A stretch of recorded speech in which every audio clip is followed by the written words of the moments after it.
pessoal, aqui é o Capitel. Você está no maior pré-ENEM do Brasil e nossa meta é aprovar o maior número de alunos este ano. Você é a nossa marca e faz parte deste projeto. Olá, alunos! O projeto SCAC pré-ENEM, do projeto SCAC, é totalmente EAD. Sou a professora Deibidiane de Geografia. Ao iniciar a aula, vamos agradecer inicialmente ao Capitel, o projeto SCAC, a Igreja Batista Vida, OASE, Gran Hall e ao Paulo Bigodinho. Então, nossa primeira aula de Geografia do cursinho hoje, iniciando, nós vamos fazer uma análise pequena dos 5 principais temas que caem na prova de Geografia do Enem. O primeiro é Geografia Agrária, o segundo, Meio Ambiente, em terceiro lugar estão Questões Econômicas e Globalização, em quarto lugar, Geografia Física, que são vários conteúdos, a parte de Geografia Física abrange clima, tempo, relevo, hidrografia, é muito assunto, essa daqui é uma área muito grande. E por último, Geografia Urbana, que também cai bastante questões. Vamos então iniciar o nosso curso de Geografia com uma questão do Enem que caiu no ano de 2018, é a questão número 73 da prova do Enem de 2018, e ela traz um pouquinho da importância da geografia na nossa vida. A geografia não costuma ser a principal, a nossa disciplina preferida na escola, mas ela é uma disciplina que tem uma importância para a vida mesmo. Então vamos começar aqui.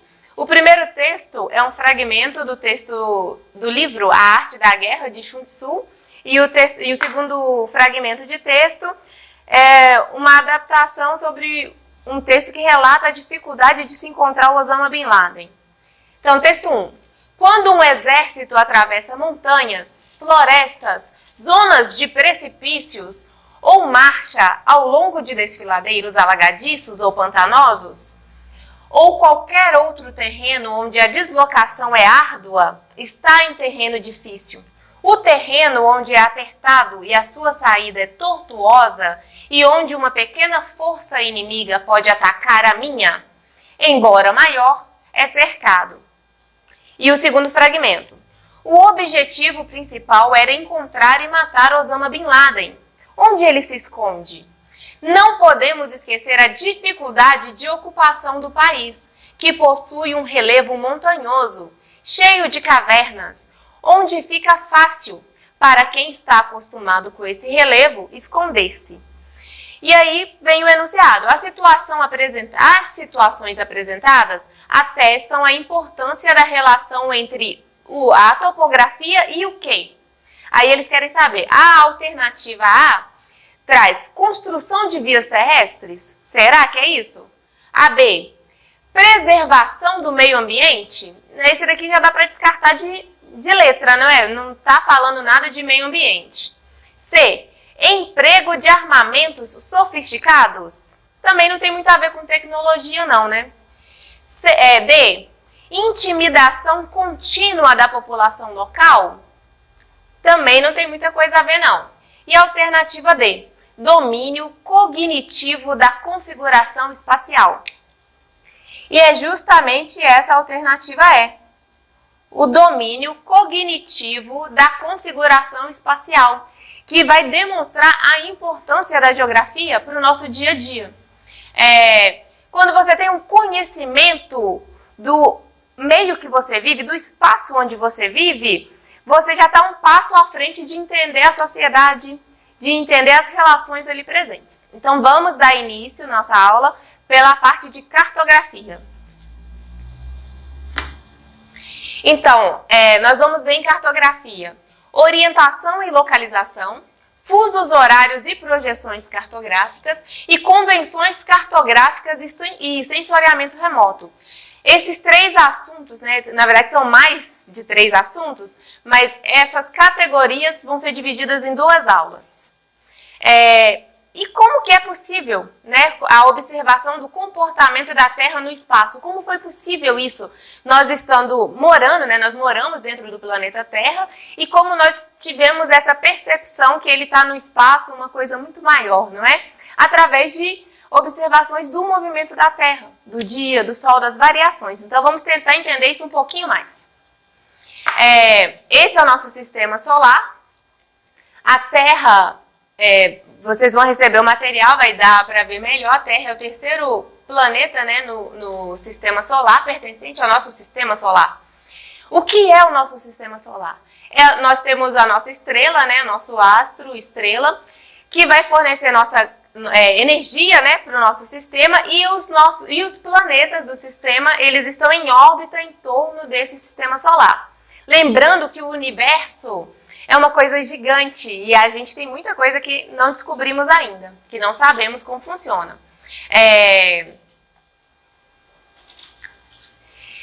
Então, as duas principais coisas para a gente entender sobre a Terra, sobre o movimento da Terra, que vai trazer as variações aqui para o nosso sistema. A Terra tem dois tipos de movimentos em sua órbita, a rotação e a translação.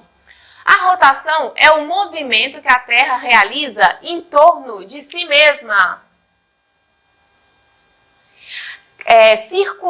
circulando ao redor do seu eixo imaginário central, durante um período aproximado de 24 horas, com uma velocidade de 1.666 km por hora.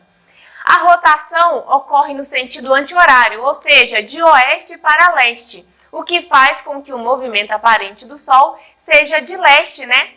Ou seja, a gente vê que o Sol nasce a leste e para oeste poente. A gente vê que o Sol se põe a oeste. A principal consequência desse movimento é a sucessão dos dias. Então, o movimento de rotação, ele é responsável pelos dias, né? Sucessão dos dias e da noite. Ele não tem duração de 24 horas? Então, ele é responsável pelos nossos dias terrestres. A translação é o movimento elíptico que a Terra executa ao redor do Sol, com uma duração de 365 dias. Então, o que é importante de saber sobre a translação? Que é o movimento da Terra ao redor do Sol, e ela tem duração aproximada, né, de 365 dias.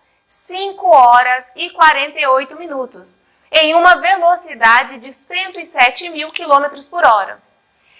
Quando a Terra termina uma volta completa em relação ao Sol, dizemos que se passou um ano. Tem alguns lugares que vocês podem ouvir falar também o chamado ano solar, que quer dizer que a Terra completou um movimento, né? Um movimento completo em torno do Sol. A principal consequência desse movimento é a origem das estações do ano, que ocorrem pelo fato de o eixo do planeta apresentar uma inclinação de 23 graus e 27 minutos, ocasionando a sucessão dos solstícios e dos equinócios. Nós vamos ver daqui a pouquinho o que são os solstícios e o que são os equinócios. O movimento de translação também é chamado de revolução, mas é mais comum que a gente veja escrito como translação mesmo. E mais um fato que é importante observarmos aqui são dos 365 dias, 5 horas e 48 minutos.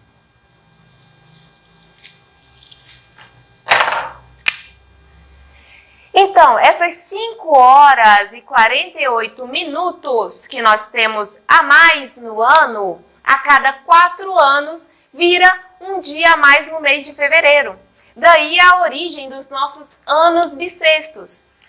Os anos que fevereiro tem 29 dias. Tá explicado agora o porquê. Então vamos entender agora o que são os solstícios e o que são os equinócios.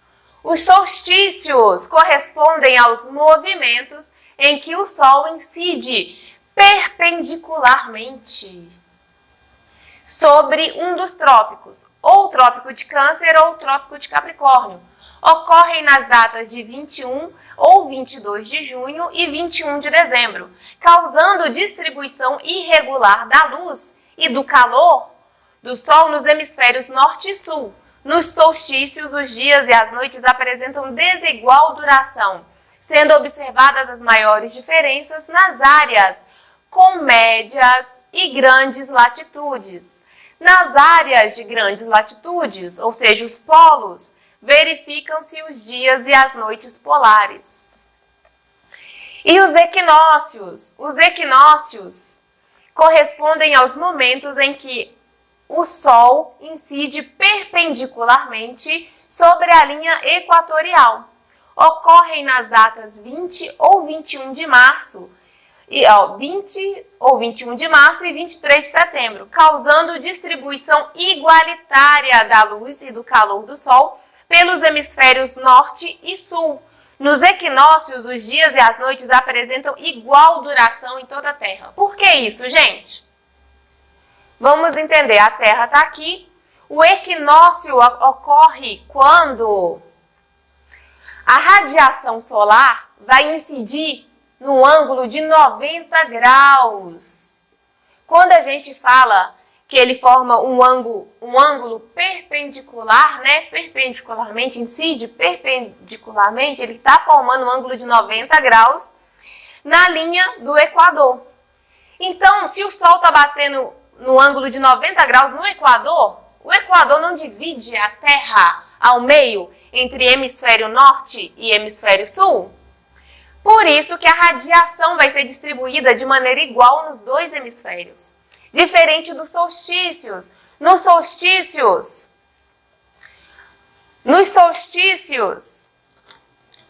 o ângulo de 90 graus vão ser no trópico de Câncer e no trópico de Capricórnio. Então, quando a radiação solar fizer um ângulo de 90 graus nos trópicos, vai ocorrer o equinócio. Vai ocorrer o solstício. Então, se a radiação está sendo no trópico de Câncer, é lógico que o hemisfério norte vai receber maior radiação do que o hemisfério sul. E do mesmo jeito, quando ocorrer o solstício no hemisfério sul, o hemisfério sul vai estar recebendo maior radiação do que o hemisfério norte.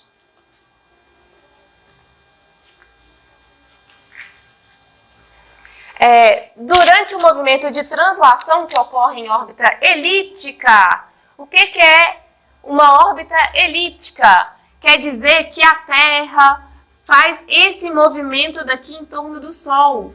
Uma elipse.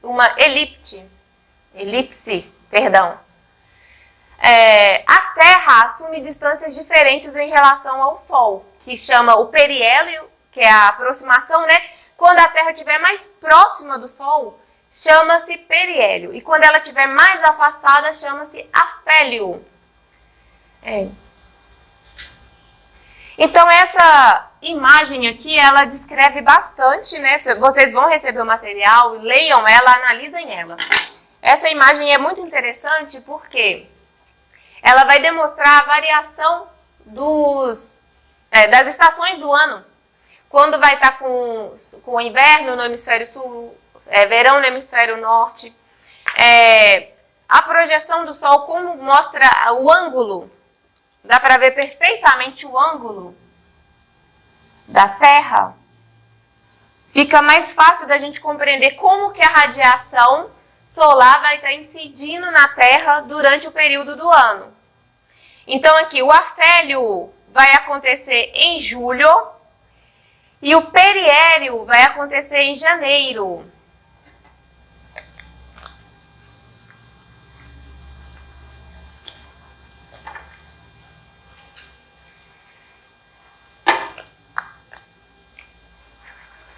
Agora vamos entender o que é, né, latitude e longitude. Como que foi criada? Para que foi criada a latitude e a longitude?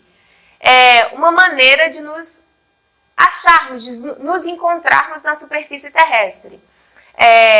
São linhas imaginárias que o homem criou para conseguir saber, para conseguir se orientar. Imagina só, quando vocês estão perdidos no centro da cidade, no centro de Belo Horizonte.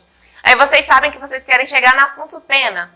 E vocês sabem que Afonso Pena é cortada pelas ruas com nome de estado. Então, você sabe que pegando uma dessas ruas e no sentido decrescente, vocês vão possivelmente chegar a Afonso Pena. Então, os meridianos e os paralelos, eles foram criados com a intenção disso, de facilitar a nossa localização na Terra, que é que é gigante, né? É muito grande. Então, vamos lá entender. O que é a latitude? A latitude, ela é feita ela é entendida a partir dos paralelos. E nós temos o paralelo de referência, que é a linha do Equador. A linha do Equador é o paralelo de 0 graus. E a partir do Equador,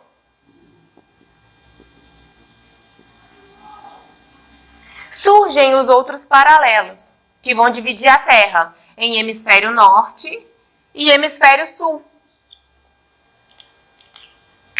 Então, vão ser de 15 em 15 graus.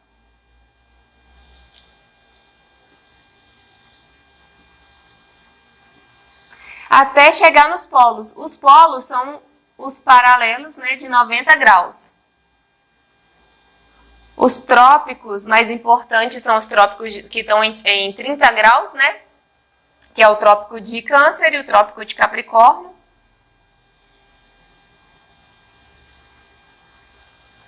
Então, a importância dos paralelos é essa: dividir a Terra em hemisfério norte e hemisfério sul. E agora os meridianos. O meridiano principal é o meridiano de Greenwich, que é o meridiano de referência. Ele é o meridiano de 0 graus. A partir dele também a Terra é dividida toda de 15 em 15 graus. E o meridiano, quando a gente for ver a parte de fusos horários, nós vamos entender um pouquinho melhor sobre essa divisão dos meridianos. Mas o que é importante agora é entender que a longitude é a distância em graus de qualquer ponto da superfície terrestre até a linha do meridiano de Greenwich, que é o meridiano de referência. E apresenta uma variação de 0 a 180, tanto para oeste quanto para leste. Então, o ponto zero vai ser de 0 a 180 e de 0 a 180. Só que os meridianos vão dividir a Terra em oeste e em leste. Essa é a diferença. O paralelo divide entre norte e sul e o meridiano entre oeste e leste. E as latitudes são a distância em graus de qualquer ponto da superfície terrestre em relação à linha do Equador. As latitudes apresentam variação de 0 a 90, é diferente do meridiano, que é de 0 a 180, para norte ou para sul.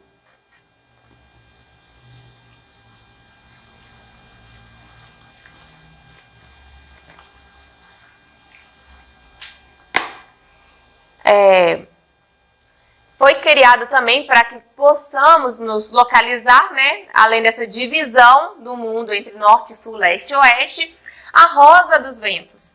Aí a rosa dos ventos, ela nos apresenta os pontos cardeais, os pontos colaterais e os pontos subcolaterais. O norte, o sul, o leste e o oeste são os principais pontos, os mais abrangentes. Só que vocês concordam que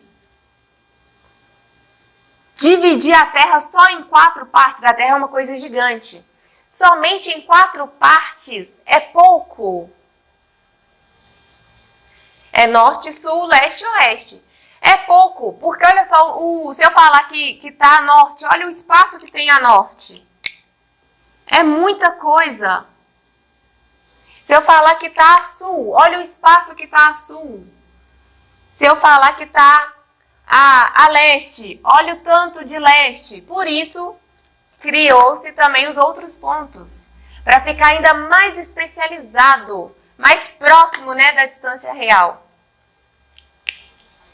Então, tem os pontos colaterais, que é Nordeste, Sudeste, Sudoeste, Noroeste.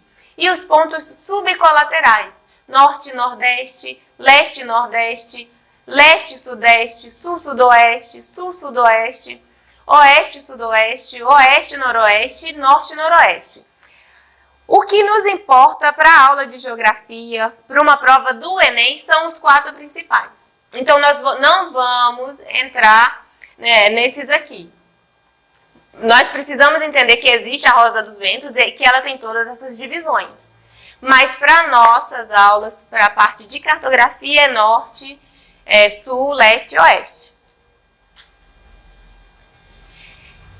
Alguns conceitos que são importantes para a gente entender nessa parte de cartografia. É a diferença entre norte geográfico e norte magnético. Nós podemos nos referenciar a partir desses 2 nortes. O norte geográfico, ele utiliza como base o ângulo de 90 graus entre meridianos e paralelos. Normalmente é usado em mapas, cartas e plantas. Foi o que a gente acabou de entender. Que o norte geográfico é o que está acima da linha do Equador. Esse é o norte geográfico. E o norte magnético da Terra, ou norte verdadeiro. Ele utiliza como base a inclinação natural da Terra, de aproximadamente 22 graus. Normalmente é usado em representações mais aprofundadas e técnicas específicas. Nós vamos ver daqui a pouquinho uma imagem que vai ficar mais claro para a gente entender a diferença do norte geográfico e do norte magnético.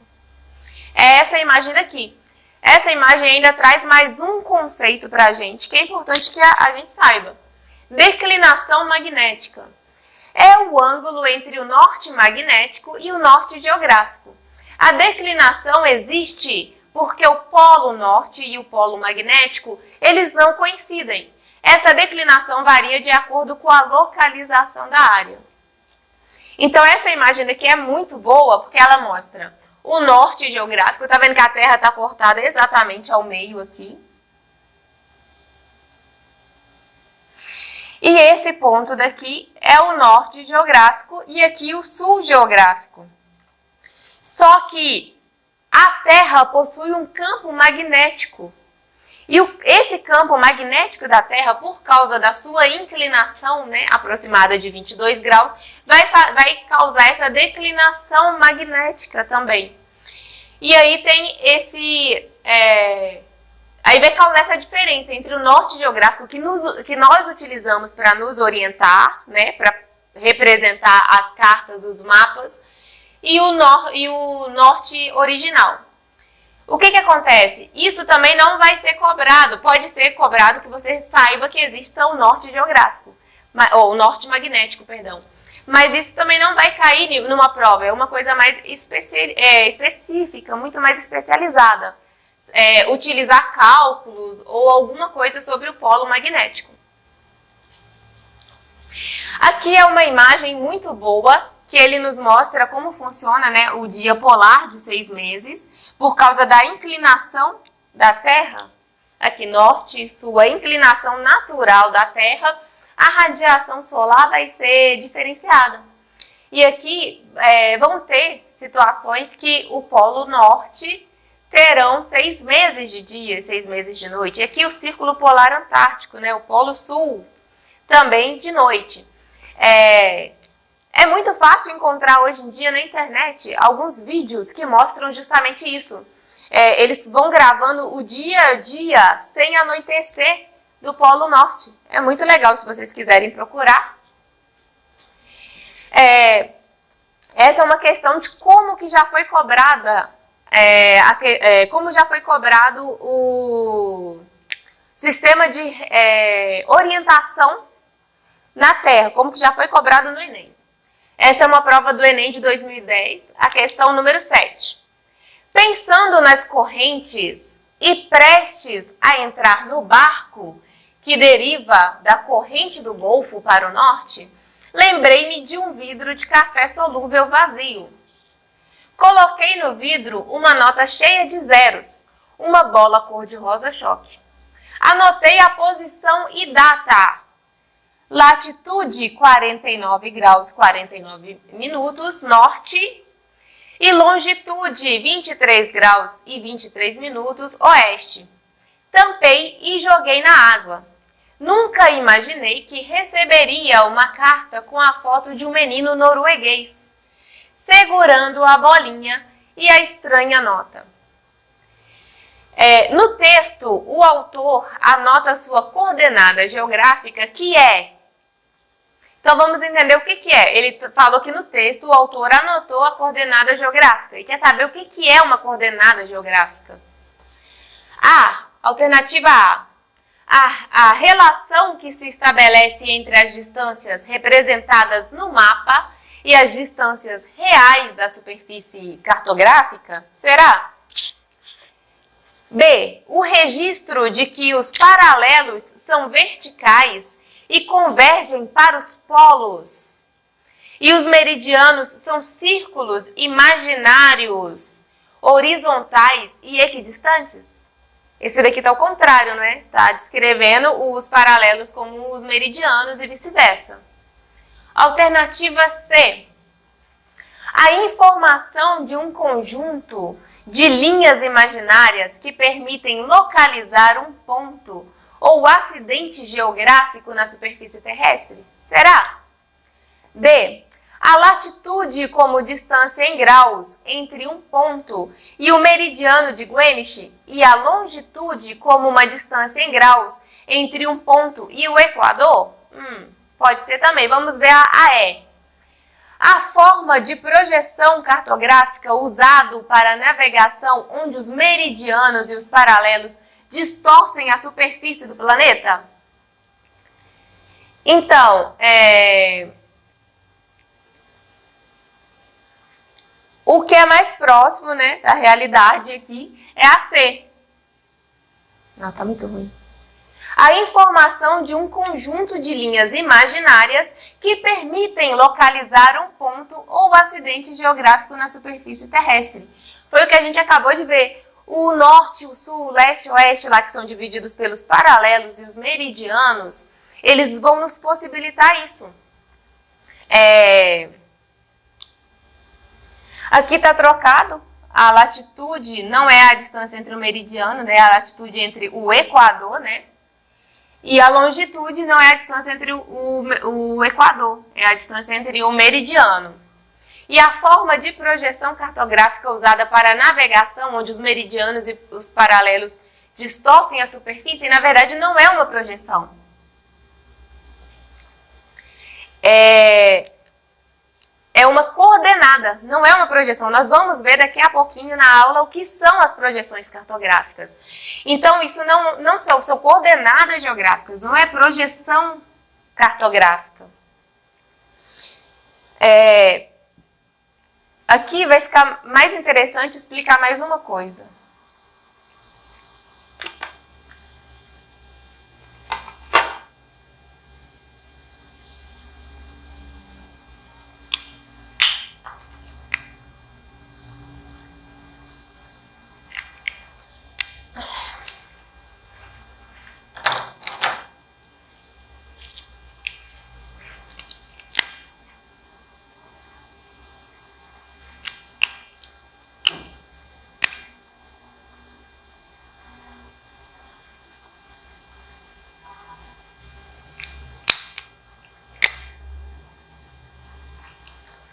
Além de norte, sul, leste, oeste, nós temos outro meio, né, de colocar.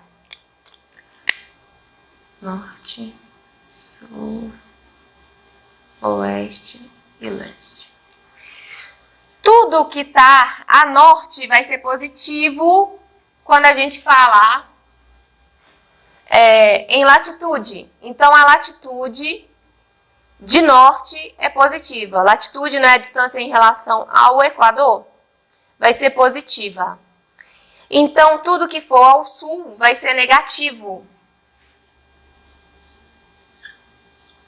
E tudo que tiver a leste vai ser positivo, né, em relação ao meridiano de Greenwich, vai ser positivo. E tudo que tiver a oeste vai ser negativo. Então, aqui vai ser latitude positiva, longitude negativa.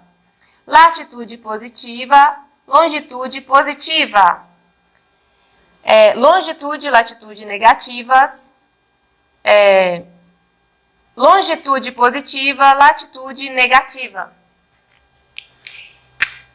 Quando na questão ele coloca latitude 49 graus, 49 segundos, 49 minutos, perdão, norte.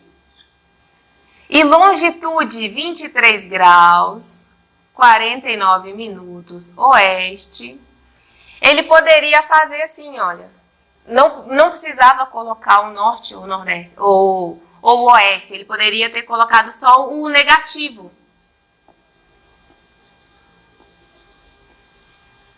E aqui o oeste também seria negativo. Perdão, aqui seria o positivo, que é norte, é positivo, a latitude. E a longitude ia ser negativa. Então, ia ser menos 23 graus, 49 minutos, longitude. Latitude, longitude.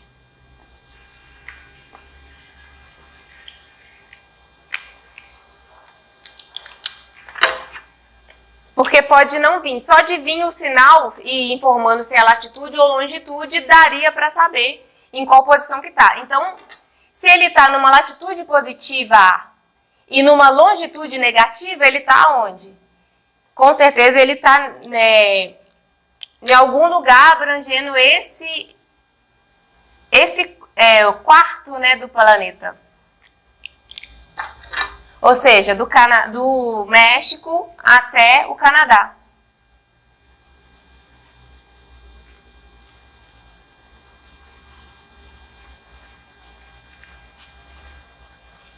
Aí aqui a resposta correta, a informação de um conjunto de linhas imaginárias que permitem localizar um ponto ou acidente geográfico na superfície terrestre. Vamos começar agora, vamos entender o que são os fusos horários e projeções cartográficas. Então, como funcionam os fusos horários? Que eu falei que ficaria mais fácil de entendermos a questão do meridiano de Greenwich e da divisão da Terra. Nós não vimos que a Terra tem um formato oval e ela é dividida por meridianos e que nosso dia solar não tem 24 fusos. Então, se a gente dividir os 360 graus da Terra por 24 horas do dia, o resultado vai ser igual 15. Ou seja, a cada 15 graus nós teremos uma hora dividida. Então, o meridiano de Greenwich vai dividir a Terra a partir do ponto zero. E a partir dali, a cada 15 graus, nós teremos uma diferença, um fuso horário diferente. Então, nós temos 24 fusos horários diferentes na Terra. Aqui, o fuso horário, a cada 15 graus, nós temos a variação de uma hora.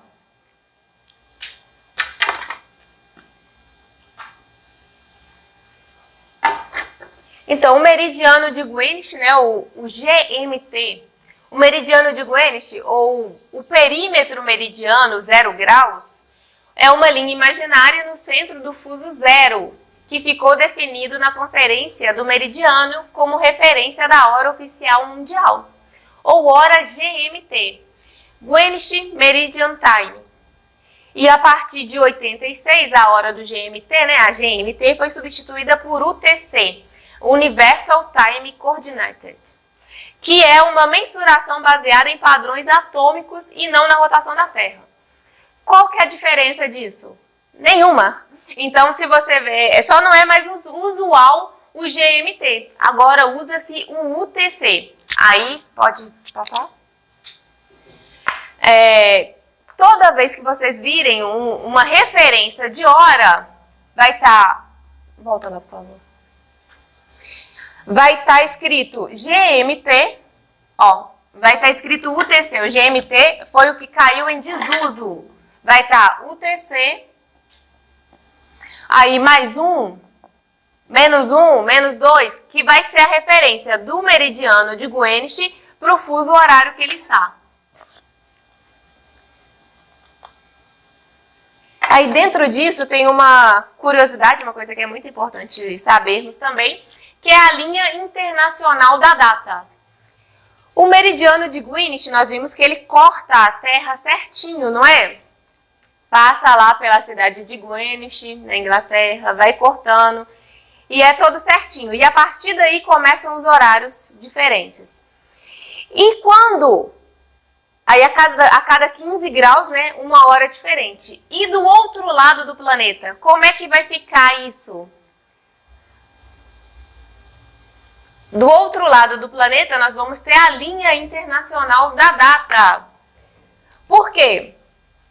Aqui nós teremos a mesma hora. Não teremos? Que vai mudando de 15 em 15 graus, de 15 em 15 graus, até chegar do outro lado da Terra.